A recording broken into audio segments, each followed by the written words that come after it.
Hi friends, എന്തൊക്കെയുണ്ട് വിശേഷം? എല്ലാവർക്കും സുഖമല്ലേ? എങ്ങനെയുണ്ട് നിങ്ങളുടെ പഠനമൊക്കെ? നന്നായിട്ട് പോകുന്നില്ലേ? അപ്പോൾ നമ്മുടെ BFAയുടെ എക്സാം ഇങ്ങ് അടുത്തെത്താറായി. ഇനി ആകെ ഏകദേശം ഒരു 55 ദിവസമൊക്കെ ഉള്ളൂ.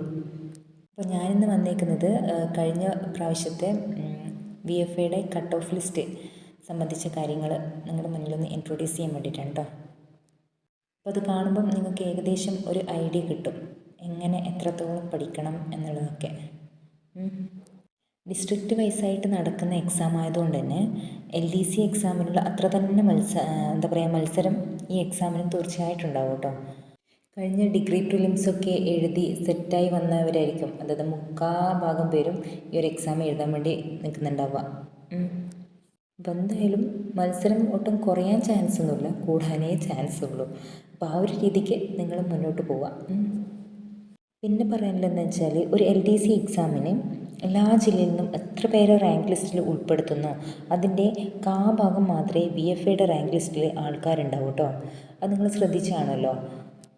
അതായത് LDC അപേക്ഷിച്ചിട്ട് BFAക്ക് നിയമനം വളരെ കുറവാണ്. അപ്പോൾ കഴിഞ്ഞ തവണത്തെ കട്ട് ഓഫ് മാർക്ക് സംബന്ധിച്ച ലിസ്റ്റ് നിങ്ങൾ കാണുന്നുണ്ടല്ലോ അല്ലേ? അപ്പോൾ ഈ ലിസ്റ്റ് കാണുമ്പോൾ നമുക്ക് മനസ്സിലാക്കാൻ പറ്റുന്നത് എന്താ, 70-ൽ കൂടുതലാണ് ഭൂരിഭാഗം ജില്ലയിലും കട്ട് ഓഫ് വന്നിരിക്കുന്നത്. ആകെ കുറഞ്ഞത് വയനാട്ടിലും ഇടുക്കിയിലും മാത്രമാണ്. അവിടെ ഏകദേശം 69, 68 എന്നീ റേഞ്ചിലാണ് കട്ട് ഓഫ് വരുന്നത്. ഈ ജില്ലകളിൽ സ്വാഭാവികമായിട്ടും എന്തും കുറവായിരിക്കും, നിയമനം കുറവായിരിക്കും. പൊതുവേ ഈ ഒരു എക്സാമിന്, അതായത് ഈ ഒരു പോസ്റ്റിന് നിയമനം വളരെ കുറവാണ്. ഏകദേശം 6 ജില്ലകളിൽ മാത്രമാണ് 200-ൽ കൂടുതൽ പേരെ മെയിൻ ലിസ്റ്റിൽ ഉൾപ്പെടുത്തിയിട്ടുള്ളത്. അതായത് തിരുവനന്തപുരം, കൊല്ലം, തൃശ്ശൂർ, എറണാകുളം, മലപ്പുറം, പാലക്കാട് ഈ ജില്ലകളിലാണ് 200-ലധികം പേരെ മെയിൻ ലിസ്റ്റിൽ ഉൾപ്പെടുത്തിയിട്ടുള്ളത് കേട്ടോ. അപ്പോൾ എൻ്റെ ഒരു അഭിപ്രായം എന്താ വെച്ചാൽ, നിങ്ങളെന്തായാലും ഒരു 70 മാർക്കിന് മുകളിൽ സ്കോർ ചെയ്യാൻ വേണ്ടിയിട്ട് പരമാവധി ശ്രമിക്കുക. അതായത് അതിന് വേണ്ടിയിട്ട് ഇപ്പോഴേ പരിശ്രമിച്ച് തുടങ്ങുക എന്നാണ് പറഞ്ഞത്. അല്ലാതെ എക്സാം ഹാളിൽ പോയിട്ട് അറിയാത്തത് കൂടി കറക്കി കുത്തി വെച്ചിട്ട് നെഗറ്റീവ് മാർക്ക് വാരിക്കൂട്ടണം എന്നല്ല പറഞ്ഞത് കേട്ടോ. ഇപ്പോഴേ അതിന് വേണ്ടിയിട്ട് പരിശ്രമിച്ച് തുടങ്ങാം. അതായത് ആ ഒരു സ്കോർ നേടാൻ വേണ്ടിയിട്ടുള്ള രീതിയിൽ പഠിക്കുക. ഞാൻ മുന്നേ ചെയ്ത വീഡിയോയിൽ പറഞ്ഞ പോലെ ഹാർഡ് വർക്ക് മാത്രം പോരാ, സ്മാർട്ട് വർക്ക് കൂടി ഇതിൽ വേണം. ഓക്കെ. അതുപോലെ മാക്സിമം PYQ ചെയ്ത് നോക്കി അവനവൻ്റെ നിലവാരം മനസ്സിലാക്കുക. അപ്പോൾ അങ്ങനെ ചെയ്യുമ്പോൾ നിങ്ങൾക്ക് നിലവിൽ കിട്ടുന്ന മാർക്ക് എത്രയാണെന്ന് മനസ്സിലാക്കാൻ പറ്റും. അപ്പം അത് ഇമ്പ്രൂവ് ചെയ്ത് കൊണ്ടുവരാൻ പറ്റും. നിങ്ങളുടെ വീക്കായിട്ടുള്ള ഏരിയ ഏതാണെന്ന് മനസ്സിലാക്കിയിട്ട് അതിനനുസരിച്ചിട്ട് പഠിച്ച് മുന്നോട്ട് വരാം. ഓക്കെ. പിന്നെ ഈ ഒരു എക്സാമിന് നല്ലോണം പരിശ്രമിച്ചാലുള്ള ഗുണം എന്താണെന്ന് വെച്ചാൽ, ഇനി വരാനിരിക്കുന്ന 2 എക്സാമാണ് ബെവ്കോ LDയും അതുപോലെ കമ്പനി ബോർഡ് LGS മെയിൻസിൻ്റെ കാര്യമാണ് കേട്ടോ പറഞ്ഞത്.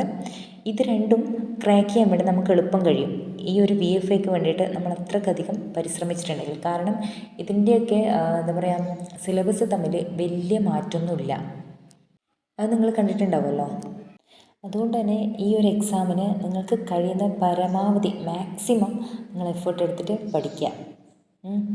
ഏകദേശം സിലബസൊക്കെ കവറായി എന്ന് നിങ്ങൾക്ക് തന്നെ ഉള്ളിൻ്റെ ഉള്ളിൽ തോന്നണം. ഇതിനൊന്ന് ആദ്യം പരിശ്രമിച്ചാൽ പിന്നീട് വരുന്ന 2 എക്സാം കൂടി നിങ്ങൾക്ക് ഈസി ആയിട്ട് ക്ലിയർ ചെയ്യാൻ വേണ്ടി പറ്റും. അതായത് ആ ഒരു റാങ്ക് ലിസ്റ്റിൽ തന്നെ വേണമെങ്കിൽ നമുക്ക് കയറി പറ്റാൻ പറ്റും.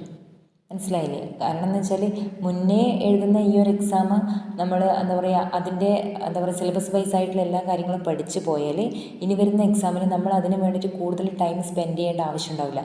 ഒരു റിവിഷൻ പോലെ പോയാൽ മതിയാവും. അപ്പം അതിന് കൂടുതൽ സ്കോർ ചെയ്യാൻ വേണ്ടിയിട്ട് നേരത്തെ നമുക്ക് സാധിക്കും. ഓക്കെ.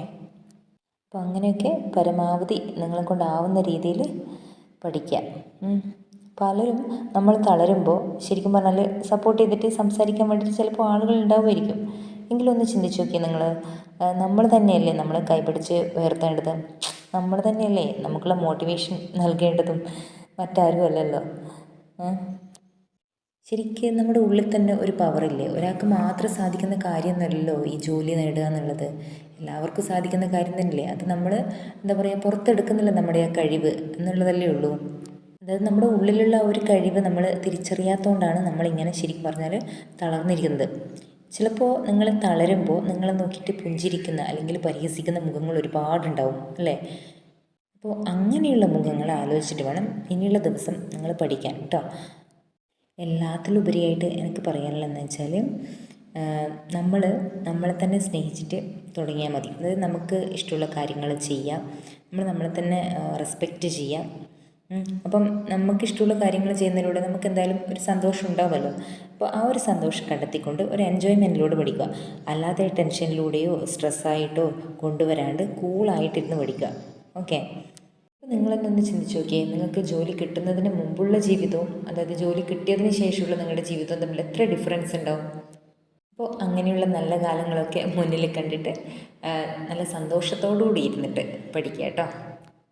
അപ്പോൾ എല്ലാവർക്കും ഓൾ ദ ബെസ്റ്റ്. എൻ്റെ വീഡിയോ ഇഷ്ടമായിട്ടുണ്ടെങ്കിൽ ലൈക്ക് ചെയ്തും കമൻറ്റ് ചെയ്തും സബ്സ്ക്രൈബ് ചെയ്തും എന്നെ ഒന്ന് സപ്പോർട്ട് ചെയ്യണേ.